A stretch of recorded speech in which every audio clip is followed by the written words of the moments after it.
Good evening, ladies and gentlemen. Welcome to the one and the only Rum Boys Fantasy Network. Welcome aboard our pirate ship.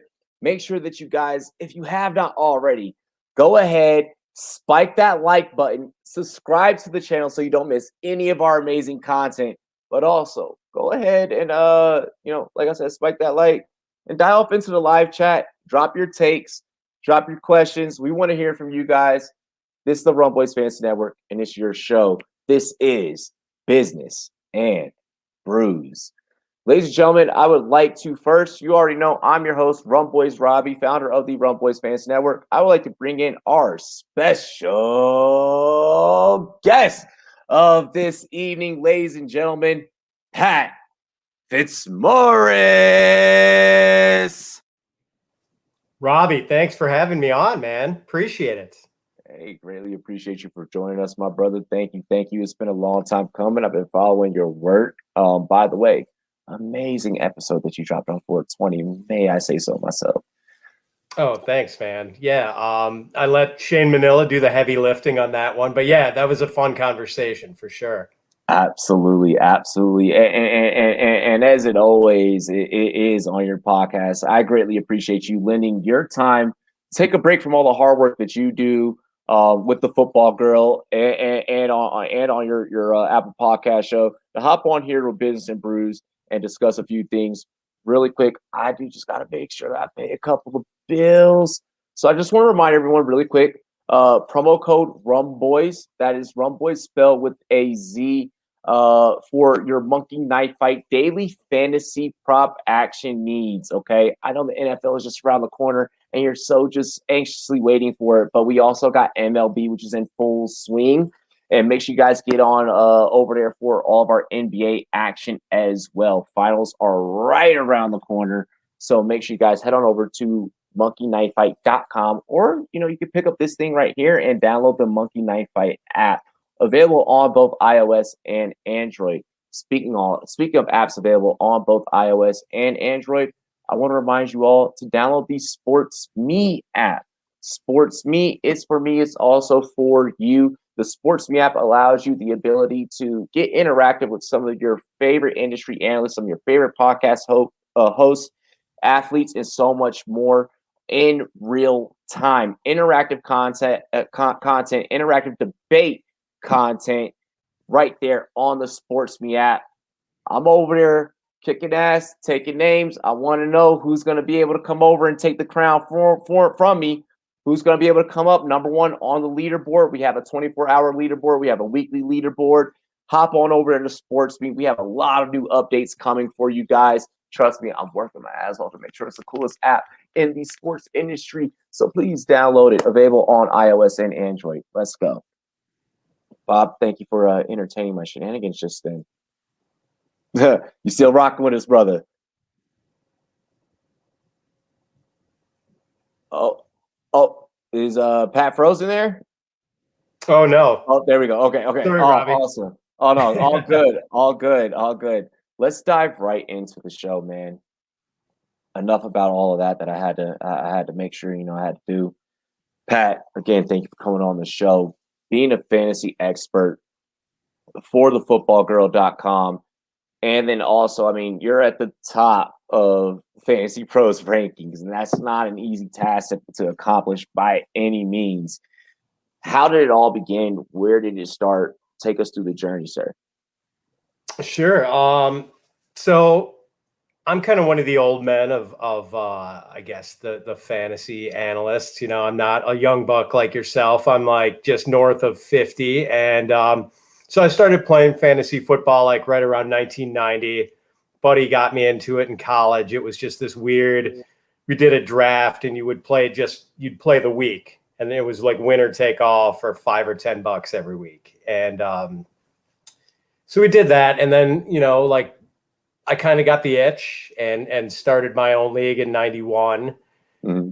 And, so I was living in Milwaukee at the time and had a bunch of buddies. We were really into football, really into fantasy. And, one of those buddies worked at me at my day job. It was just this little chain of suburban newspapers in Milwaukee.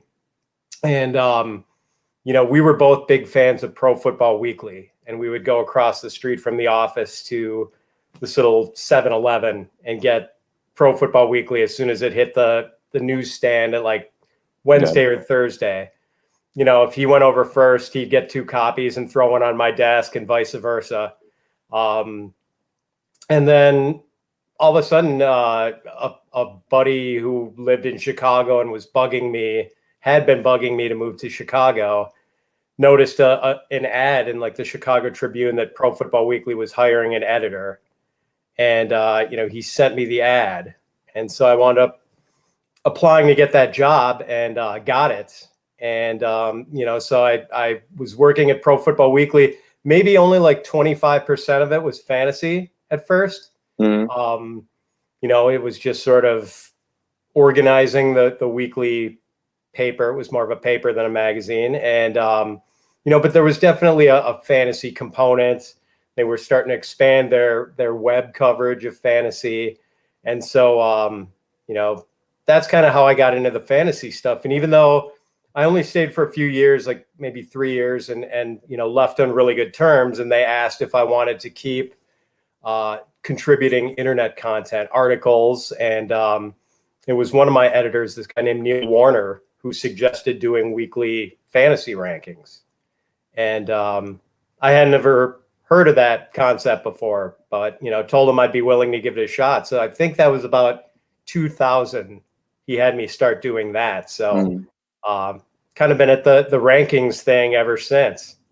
But, I feel like, I'm sorry. I was just going to say, go ahead. I feel like around 2000 is when rankings kind of first started coming out. Because my dad, you guys are around the same age. He's going to lose his mind when he finds out. He's like, "Whoa, my son just interviewed, Pat Fitz." I'm keeping it, wholehearted here.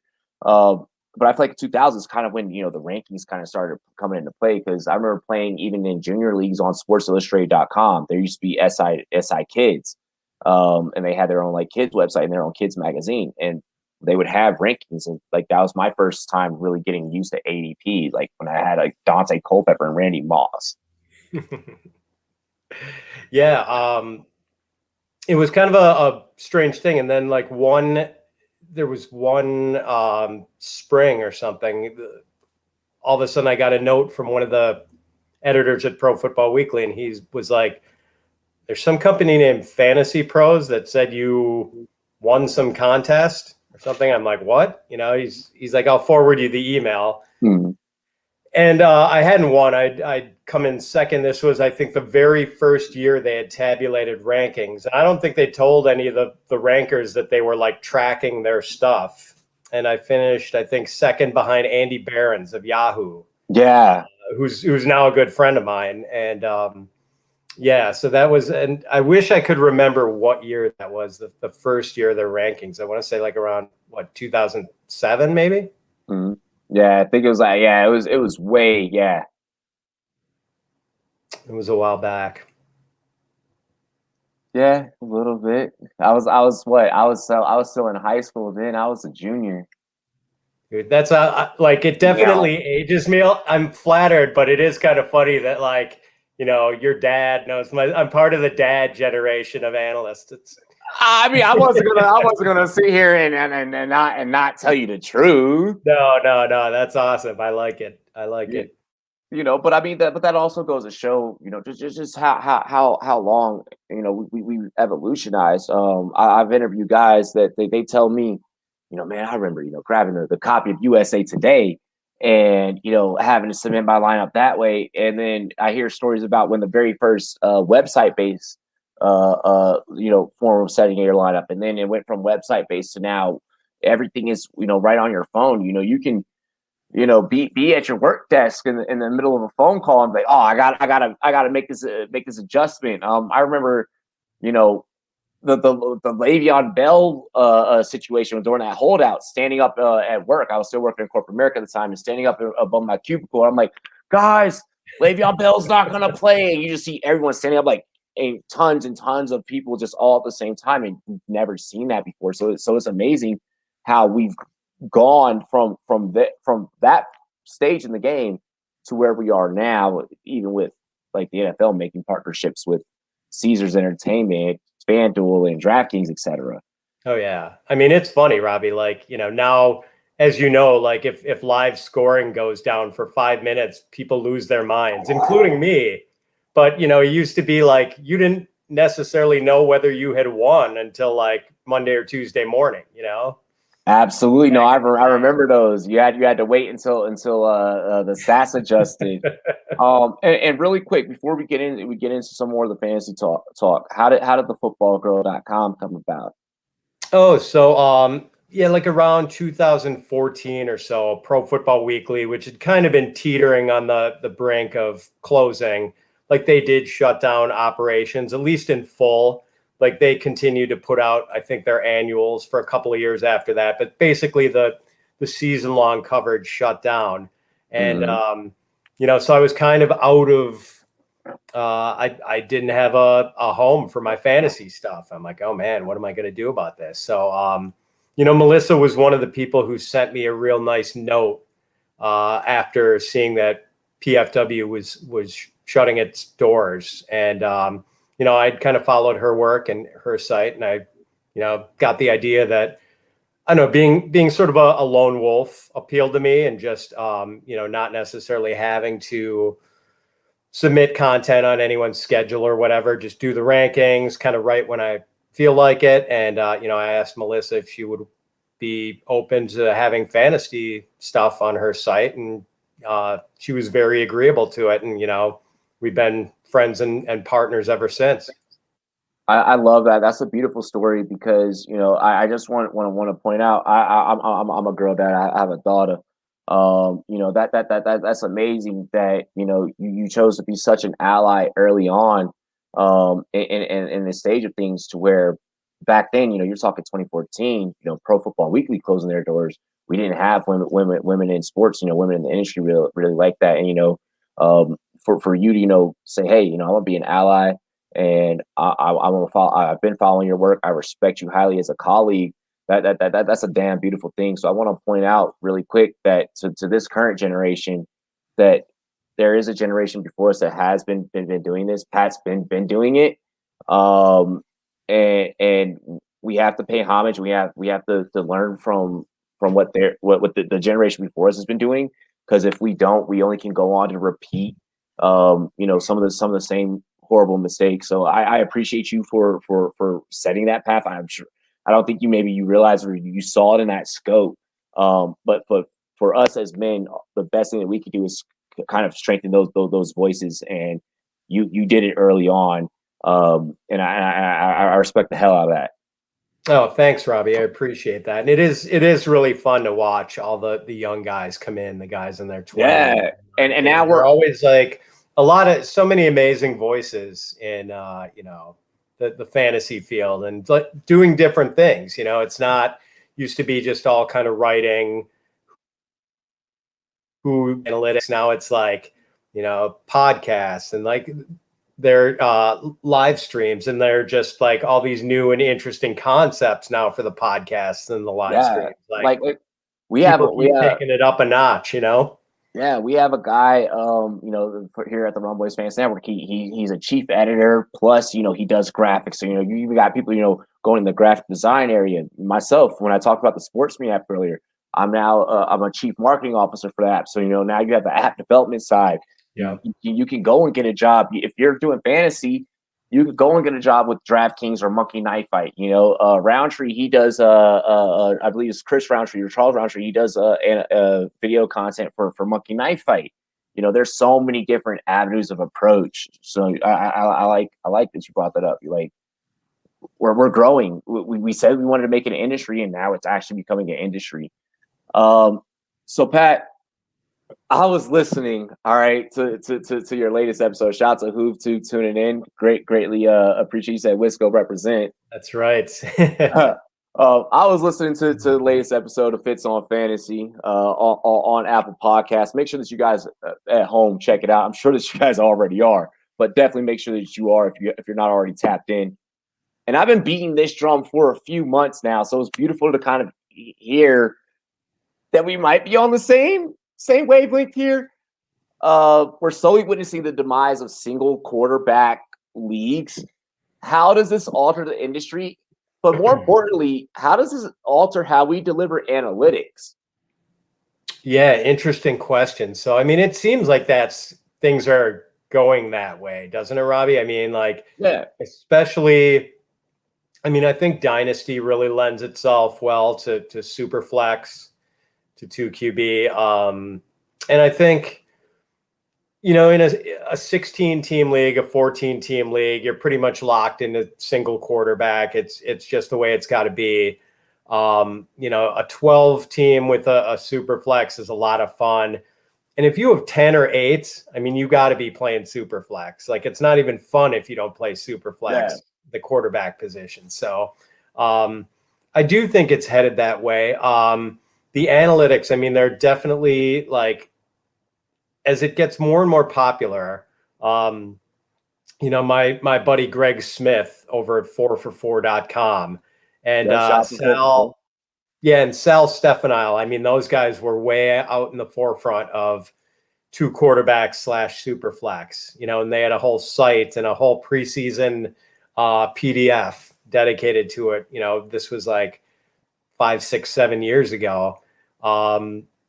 And just because it's a 2 quarterback league doesn't mean you're necessarily drafting your quarterbacks in the first 2 rounds. And, we sort of, I think the analytics are going to be going in the direction of, like, pointing out where the drop-offs are, where it makes sense to, maybe not push the envelope too hard at quarterbacks, and where you have to, like, capitalize and get your, hit levels of running backs or wide receivers before basically maximizing your draft capital in a smart way positionally. And the analytics are going to kind of focus on how to do that. Yeah, because I think that we're reaching this. So I want to say around the turn of last year. Shout out to my co-host Bogart Scott Free. You guys can check him out Tuesdays. My version is better here on the network, and he had actually introduced me into Superflex. And it was around that time last year where I had realized I was already in a lot of super competitive single QB leagues, but I had noticed a very big jump in the level of competitiveness. I had noticed even within myself how you separate the girls from the women, you separate the boys from the men when you're playing Superflex, because you find competitors often dive in very early into that QB early strategy, which will kind of alluding to what we're going to talk about a little bit later, which allows for people like yourself and those that know me would even, they'd say I'm a competitor as well. Those that know these things, I could go, I'll use my first round pick on a Derrick Henry, then go back, double back, get Aaron Jones, just, copying what I did last year. And then by the time, like I'll wait, and I think my QB1 was like Aaron Rodgers, and everybody was trying to hurry up, go get Kyler Murray. I need to go and get this young guy right now, and I think that we should never remove ourselves from a win now mind state. And I think that oftentimes Superflex, because of the high value on the QB, makes it to where we lose that thought process of win now. Yes. Yeah, I play in a league here. We call it the Chicago Media League, and it's a lot of guys from the fantasy biz who are Chicago based. The aforementioned Andy Behrens, my buddy Michael Beller, my buddy Rob Wozniak, also one of the best rankers around. Anthony Staggs, Mike Tagliere, of course, from Fantasy Pros. And then other guys like Connor McKnight, who's like doing the play-by-play guy for the White Sox radio. So that's a super flex league, and that also has a lot of flex positions. Mm-hmm. So that's a really tricky league to manage. And, last year I really kind of did the minimalist approach at quarterback. Like I kept, I had guys I was targeting, and it would be like, I was on one of the ends. I think I was drafting number 2 overall. and it would keep like a tear would run out just before it got to me every time on that turn. Yeah. And, I just kind of kept like putting off quarterback, and I came out of that draft with Sam Darnold. Well, Kirk Cousins and Sam Darnold were my top two quarterbacks. And I mean, that's pretty bleak, man. And I was like working waivers. I mean, I had starts out of like Nick Mullins and Jake Luton and Brandon Allen, or wait, was it Brandon Allen or Kyle Allen? I think both of the Allens might have made starts for me last year. But I did have like a lot of depth at running back, a lot of depth at wide receiver. Like those buys would hit, and even having to fill all these other flex positions, like that was never a problem. But yeah, quarterback, I was getting murdered at quarterback. So it was, kind of an up and down season. I think I went 6-7 and just missed the playoffs. But it's like, yes, you can, like that strategy definitely had its advantages, the depth at the other positions, the firepower I had at running back and wide receiver.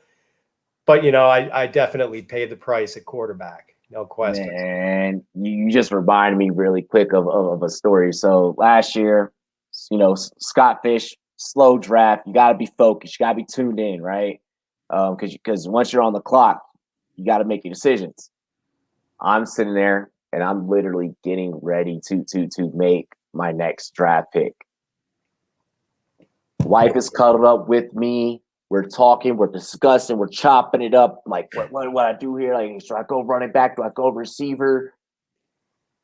I made my pick, and I can't remember who I picked for my roster. I know I picked a skill position other than quarterback.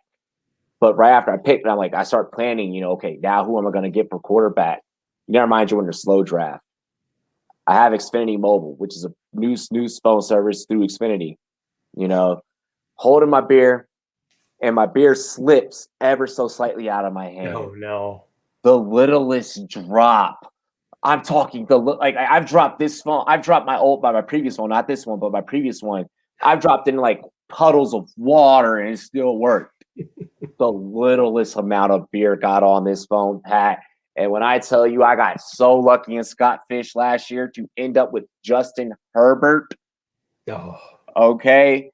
Oh, man,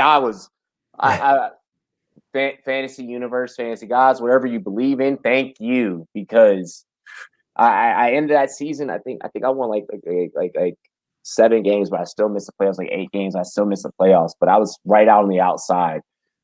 I just want everyone to know that has to compete against me this year. I'm not dropping no water on my phone this year. Yeah, putting the beverages down before each pick, man. Yep. Drink in between picks, not during picking. That's right. So we kind of alluded to it a little bit. Superflex drafts have practically handicapped early QB truthers. I personally, I'm an RB heavy guy. Like I just mentioned, I'll go Derrick Henry and then Aaron Jones, and then double back, and I'll just load up at RB. I know I can make trades. I'm a good enough trade artist to where I can talk my way into anything, at least the way I feel. And which every fantasy analyst out there should. What is your take on QB evaluation in regards to some of the other skill position whenever we're looking at this trend of switching over kind of into a more superflex dominant fan base? Yeah, so going back and forth. I mean, I think you got to find like your firewall at quarterback. Like, what is your comfort? Where does it drop off? And I mean, I would think for this year, there's maybe 3 ranking spots, 2 ranking spots between what like Matthew Stafford as sort of the high end QB2 and like Daniel Jones, who might not be any good. He can run, but he might not be any good as a passer. So, I mean, I think that's kind of right around where the firewall would be, somewhere after Stafford and maybe like, either just before, just after Daniel Jones. So, I mean, you owe it to yourself to get at least one of those guys in Superflex above that, firewall point. And, if you're going to let it get below that, you better grab 2 and 3 pretty fast. It better be if you get past that Kirk Cousins, Daniel Jones tier, like, I mean, you at least owe it to yourself to be able to play matchups if you're deciding between Jared Goff and Sam Darnold every week. At least get it so you can duck out of the tough matchups with those guys and not have to play, Well, what's great about what you just said about matchups is, ladies and gentlemen, that are viewing, you got the draft on the 29th, so that'll ease your woes on your rookies and landing spots. But May 12th, we got schedule release. Yes, that's right. It hits so soon after the draft. That's kind of nice. So you can start plotting that out. But and it's going to be interesting to see where some of these rookies get slotted this year. Like, I mean, I'd put Trevor Lawrence in the comfort zone. I'd feel pretty good about him as a playable quarterback right away. And, I think Trey Lance, I like him a lot, but I think he might get kind of a red shirt year. If the 49ers do go with Mac Jones, it's going to be really interesting. I'm not sure if I'm a believer or not. I'm kind of agnostic, sitting on the fence. But man, he does have some weapons there with Ayuk and Samuel and Kittle. And, I mean, it's going to be easy for a quarterback to look good there. What I feel like, and you can correct me if I might be saying anything off the wall. It almost seems as if, if you can go mid-tier, if you can go Josh Allen, Ryan Tannehill, then that's probably a more comfortable setting, because you could probably grab those guys by simultaneously maybe even grabbing a running back in the first round, or maybe you do grab Josh Allen in the first. At least a running back will fall back to you in the second. And then you can kind of go back to your regular standard redraft style of your running back heavy. And then when it's time, round 5, 6, 7, that's when you would probably grab like a Tanny or, someone of that nature. Thoughts? Yeah, and that's kind of where I'm at too, Robbie. I tend to lay off the court, like not invest a lot on see, there's a Mac Jones believer, if he is indeed San Francisco bound. I would rather load my basket with, you mentioned you had Derrick Henry in the first round of a league last year. If I'm maybe near the turn in a 2 QB league, getting like Devontae Adams and, one of the other upper tier running backs. If I can like forego quarterbacks in the first 2 rounds and come out with like Adams and I'm drawing a blank on what would be a reasonable. I mean, in 2 QB, is it possible to get like, Kamara if you're sitting 10th? Yeah. Get like Kamara 10 and Devontae or Tyreek early in the second round. And if that means that I have to wait a little bit and get, Tannehill in the third and who else, man? Kirk Cousins later on. Like, I'm okay with that to get those studs at running back and receiver, premium producers. Yeah, that's how I tend to do it. Oh yeah, I like that. Really quick, before we go into our next question, do you believe in stacks? Do you enjoy stacks in fantasy? Yeah, it kind of depends. It kind of like if I don't mind if it's for a loaded team. Like I had a Saints super stack a couple of years ago, and the Saints came roaring out of the gates, and this team looked invincible. I had like Breeze, Michael Thomas, and Kamara, I think, on this one team. Yeah. It was great, but then they kind of fizzled a little bit in December, and that cost me in the playoffs. So, you can definitely live by the sword or die by the sword. So it kind of depends on the situation, but generally I'm not opposed to it. And, if it's the right quarterback with the right pass catchers, I'm definitely down with it. Hey, I've been beating the drum. Everyone out there, look out for that. Once again, I'm gonna keep saying it. If you are not able to secure AJ Brown, okay, but you still end up somehow with Tannehill as your QB2, stack that up with Fursker if they do not go and get one of these top tight ends. in Tennessee, the only 10 that I see. So I'm just putting it out there before the draft happens, while it's still hot. Go get you some first year. If you're not able to acquire Brown. Let's see here. So, Pat, I when I listen to a lot of other guys' pods, I don't just study their fantasy stuff, right?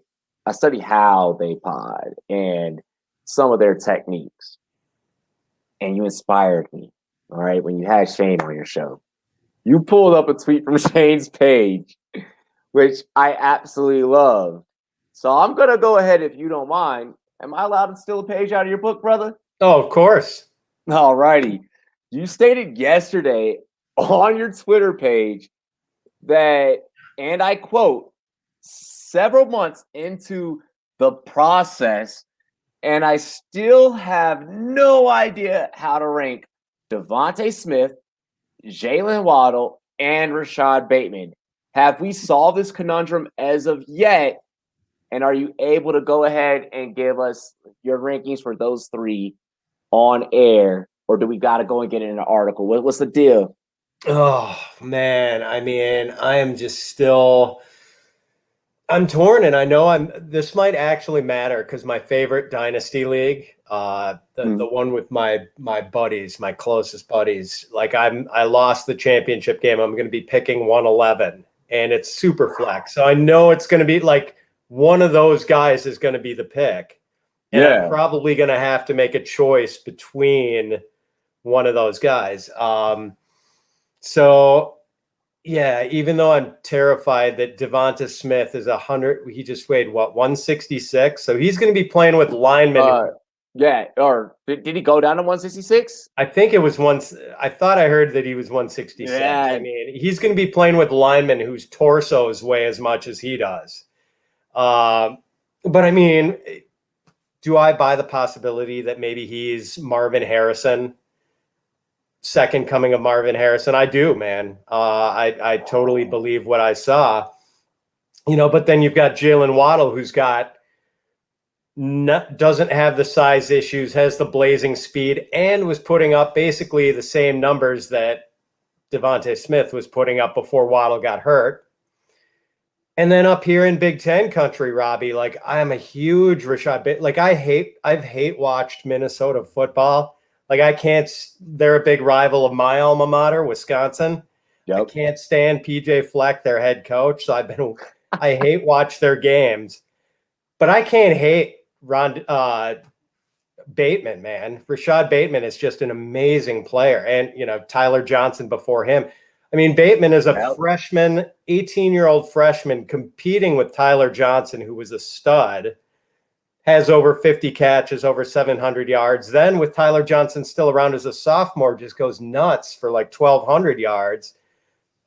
And he doesn't have a hole in his game, man. Like he's catch points, route running, after the catch. He just ran a 4.4 at his pro day. He measured a little smaller. I think he would have been number 2 for me if he had been 6'2", 210, like the program said. But of course, PJ Fleck was fibbing about that because he's PJ Fleck. So he was 6'0", 190, I think, when he weighed in his pro day.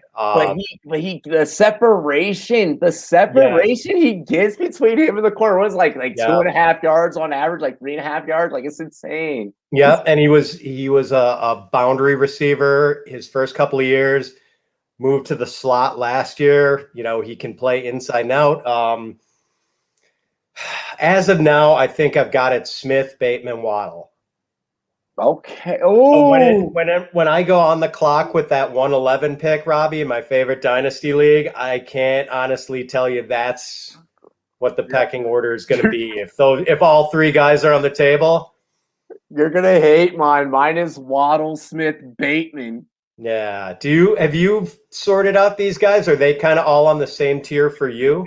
Yeah, they are all literally like, it's so hard. It's so hard. Like Bateman keeps moving up. And I think it's one of these things where I just need to trust myself and not look at what anyone else says and just have the confidence to move Bateman up. Like in my heart of hearts, the more and more I watch Bateman's film, and especially like I said, when I see him separate from between him and the corner, like right before that ball touches his fingertips, Yes. uh, it could possibly be him as the two. Like it could be Waddle and then him. Like Devontae Smith, the more and more that I look at these measurables, what he came in, it was supposed to be 170, and now we're talking 166. I'm 155, and I am not in the NFL. And like, so I know that I wouldn't want someone the size of Ray Lewis, like to give context for like heavy hitters, for the younger guys. I wouldn't want Patrick Queen coming across the middle to lay me out. I don't want Chase Young to lay me out, So if I'm Devontae, but we have a lot of these small guys in this class. I mean, we have the Rondales. Kadarius is a little bit small. I mean, even deeper, we have a couple guys that are small. So it's a toss up. But you're right. I think that Bateman. I think that Bateman's going to be the steal in rookie drafts. Like if you're doing a dynasty startup and your rookie draft is separate, I think Bateman's the steal. Yeah, man, I'm big fan of his, and you mentioned another one of my crushes, Rondale. I mean, 5'7", but the guy is Mighty Mouse. Yeah, it's as if Saquon played receiver. Right, and what he did as an 18-year-old freshman, playing at Purdue, playing with lousy quarterbacks, like 114 receptions, like over 1,200 yards. I forget how many total touchdowns he had, but it was, like 13 or 14 if you count the rushes and just scheming him the ball every which way. And apparently he's like the hardest working guy on the team too. Squats like 600 pounds. Yeah. Little dude. And like I've seen highlights where guys think they're going to escort Rondale Moore out of bounds, like at the sideline, and he just lowers his shoulder and barrels them over, man. Like he is a tough kid. The fact that Rondale Moore is smaller than a guy like Seth Williams, but doesn't get brought down off the first hit is absolutely an anomaly. Yeah. Like he's the type of guy to where I kind of look past the measurables. I'm like, you have heart to play football. And I think that going back to the three receivers that we talked about, I think when it comes to ranking those guys, when it comes to just ranking this class in general, you have to ask yourself as a person, you have to maybe almost remove the analyst side out of it and maybe bring more of the fan, like human aspect into it. Do I think that a guy like Rondale Moore, because he has more heart and more passion, can out-compete, or do I think a guy like Rashad Bateman, because he has the talent plus the measurables, can out-compete a guy like Devontae? Right. And if Kadarius Toney goes before Rondale Moore in this draft, I'm going to scream because it's like it would be such a mistake. Such a mistake. Tony needs to lean out there for on them damn post routes. Yeah. I mean, I'm not. Tony could definitely be. He's a project, I think, offensively, and I think he could be an impact kick returner right away. Yep, I was going to say the same thing. Which is, although, the impact, a kick returner, the opportunities to make that impact in the age of the touchback are lessened considerably. And I think you need to draft a guy thinking that he can contribute to your offense. And it was just kind of gimmicky the way Florida used Tony. He didn't really get involved in the offense that much till his final year. Just some major questions about that. A late bloomer versus Rondale Moore, like destroying the Big Ten as an 18-year-old freshman. I mean, there's no question in my mind who's going to be the better player at the NFL level, but maybe NFL teams won't see it that way. You and I, we could talk about this forever. Oh my gosh. It's like, yes. Pat, really quick, we're gonna go ahead. We're gonna get into the next question here, man. I can't wait to see how your final pre-draft day rankings sort out for those three. But I understand that you are a fan of the Green Bay Packers. Like we said, Wisco represent. Who said Wisco represent earlier in the chat. Following last year's controversy / debacle, whatever adjective you would like to lay on it, of drafting Jordan Love, What do you think you guys do at pick 29? Oh man.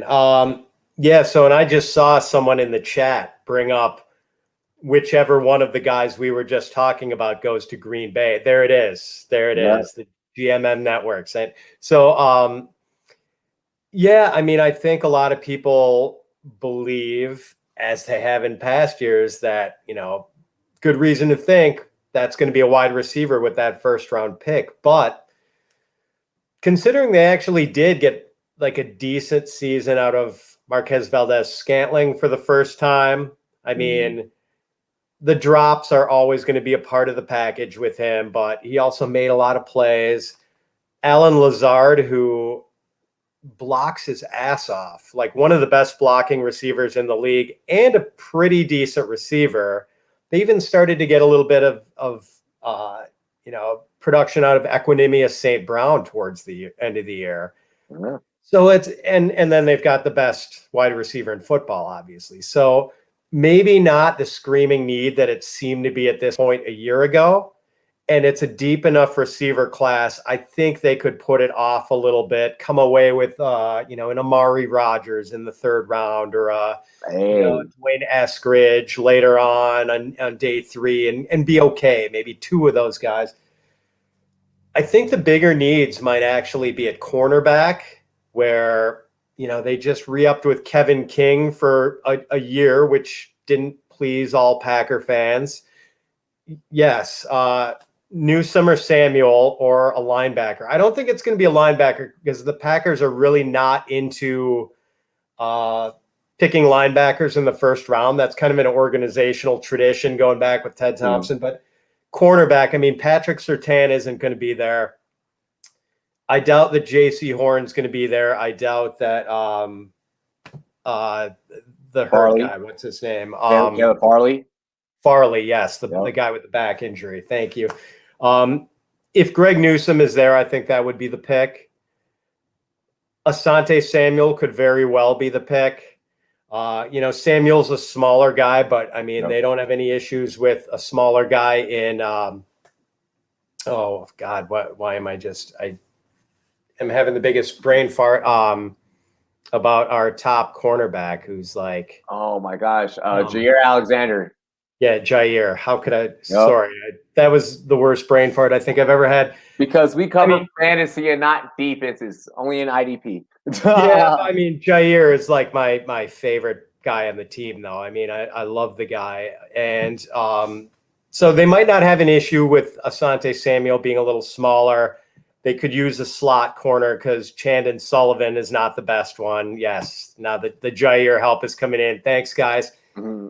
And I could also see, Robbie, them going offensive tackle because, I mean, David Bakhtiari tore his ACL on New Year's Eve day last year. So he's probably not going to be ready the first few weeks of the season.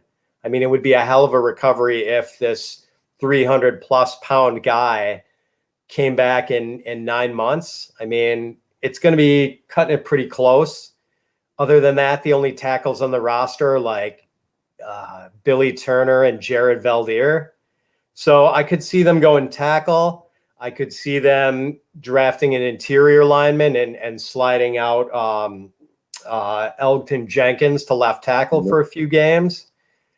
I kind of think it's going to be either cornerback or a lineman and not a receiver, which, it's going to send some people into a rage, but but you guys are also in such a unique position to where, I mean, it's exactly going back to what you said at the beginning of your take. It's not like last year, so you can't harp on that anymore. I mean, look, for the casual fan, the NFL is a 24-hour-a-day business, 24/7 business. And that's from every standpoint and every facet of the game, from the coach drawing up plays to the players training, to the guys working in the front office, to us here in, doing what we do as just independent podcast, giving you guys analytics and takes from what we think. It's a constant churning motion. And I bring that up in essence to this year. You guys have the ability to pivot in so many different directions, and about mainly 3 different directions. You can go receiver, you can go lineman, or you can go corner. And you're in this unique position to where no matter what decision that you make, like the decision is a more pressure on the front office than it is, I feel like, on the fan base. Because from the fan base standpoint, any decision that you guys make, I feel like it's going to be a strategic standpoint. From the front office and from within the team, if I'm thinking from the team standpoint, I'm like, okay, now we've locked in a lineman. We just missed out on cornerbacks A, B, C, and D. Are we trading up in the second round, third round? What are we doing so that we can get value? And that's where I'm coming from. Is your first round decision is so pivotal because it dictates everything else that you do. So I feel like you guys can't go receiver. You already have a shutdown in Jair. So maybe you have to go lineman here so that when Rodgers is potentially done after this year, Jordan still has some type of protection and you can just keep on ascending how you guys always have, no matter who the quarterback is. Agree. And I think if you gave Aaron Rodgers sodium pentothal and, made him speak the truth about what he wanted, I wouldn't be surprised if he said he would rather have an offensive lineman than a receiver with that pick at the end of the first round. There we go. There you have it. This just since sports says, we don't need a corner with MVS coming along at the end of the season. Led the league in yards per reception, and Lazard is expected to play an entire season. Right. But he does believe that this is you guys' last dance. Can't see Aaron and the two Smiths returning because of cap. Might be right about that. I do think they're gonna. I believe the Packers have 2 4ths, 2 5ths, and 2 6ths. They are going to draft a wide receiver at some point, and there are a lot of good slot guys. I mean, this draft is just packed with slot guys. So I have a feeling they're going to walk away with a pretty decent slot receiver like day 2 or day 3. But I'm just not going to be that surprised if it isn't a 29. I mean, worst case scenario, the fan ownership speaks up. Right. That's me. I'm actually one of those guys, Robbie. I've got a stock certificate somewhere in the basement, somewhere hidden away that my dad gave me for a birthday present one year. So, maybe I'll have to chime in. And funny, though, that they don't always listen to what I'm trying to tell them, Hey, I love it. I love it. And I love that you guys are the only team that has done that. Pat, really quick, again, I do thank you for coming. We got one final question. All right. Closing advice, closing statements for those that are looking to get into the industry. Any final fantasy football advice that you wish to leave the audience with, whether it's on draft strategy, player, any particular player, whatever. Piece of fantasy advice and a piece of advice for those trying to break in. Oh man. Okay.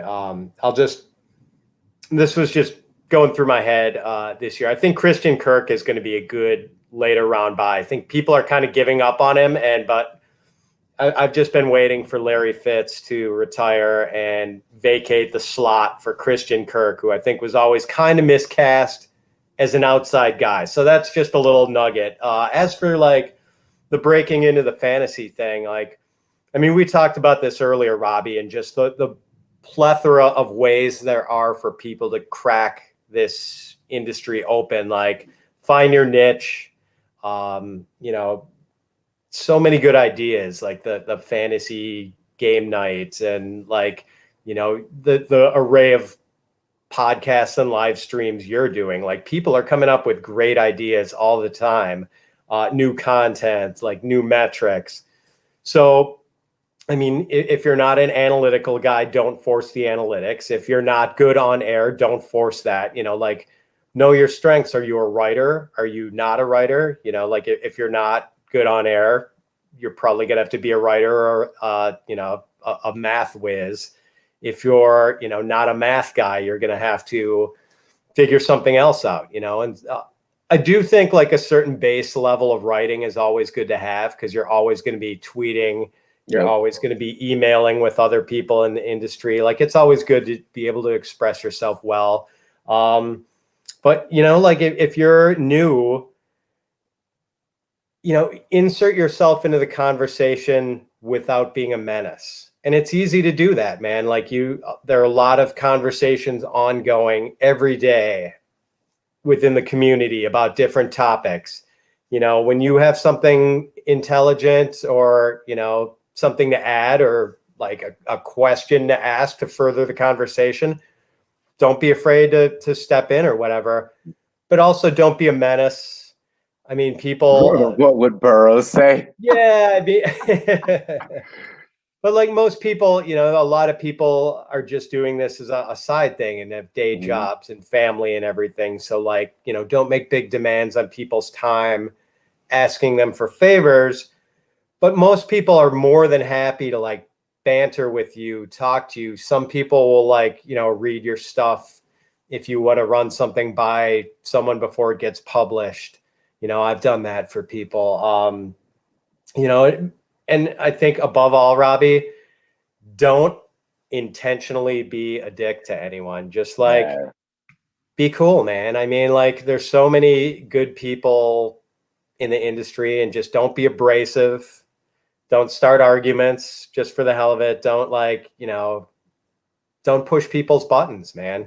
Yeah, no, absolutely. I gotta agree with that.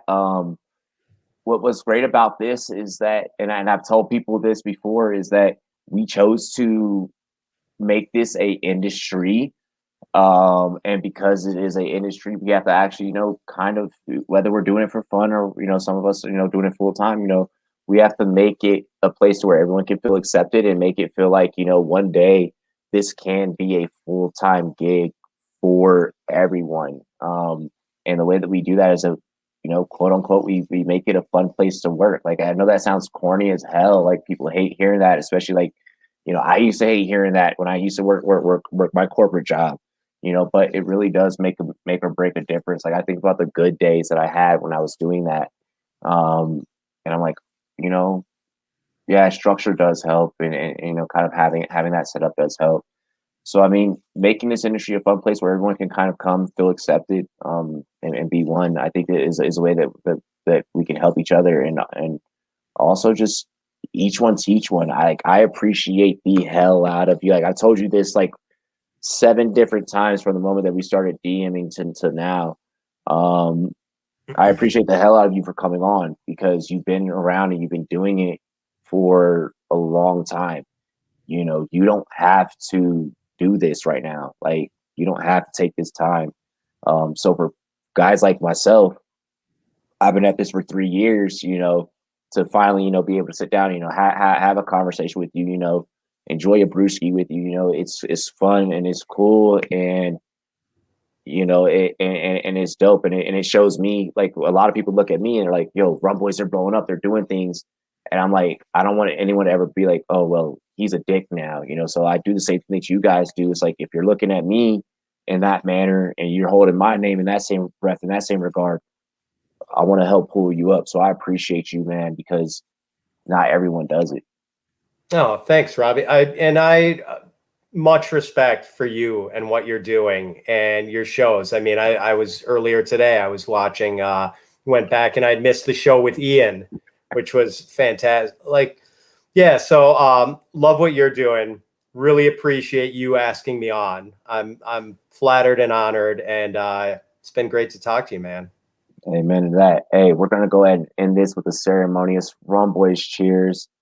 Ladies and gentlemen, we appreciate you all for joining in with us. This has been Business and Brews, where we sit down with some of the biggest and best names in the industry. We have a brew, and we educate all of you. We talk some fantasy. We talk some real life stuff. Cheers to me. Cheers to you. All the Rum Boys and girls, what it do. Dilly dilly. We appreciate all of you. Enjoy your weekend. I'll see you guys tomorrow night. Rum Boys After Dark, the hottest spot for a Friday night in fantasy football. Peace.